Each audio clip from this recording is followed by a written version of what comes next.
piscello svolazzando un poco qua e un poco là, ogni tanto via sbattendo, finché come non si sa, si trovava un terra cascato, e una iurpe lesta s'avvia sopra il disgraziato, e stringendoci la testa.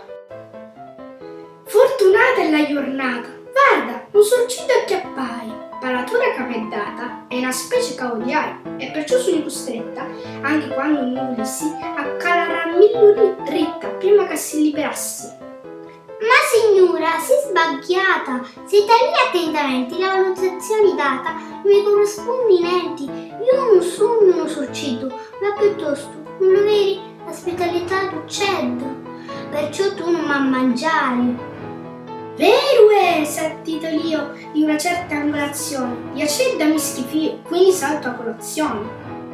E così la creatura riacquistava la libertà, ma per scherzo di natura, sbulazzando caeda, io a cascare nuovamente proprio onde da vicino un'altra iurpe rammucciata.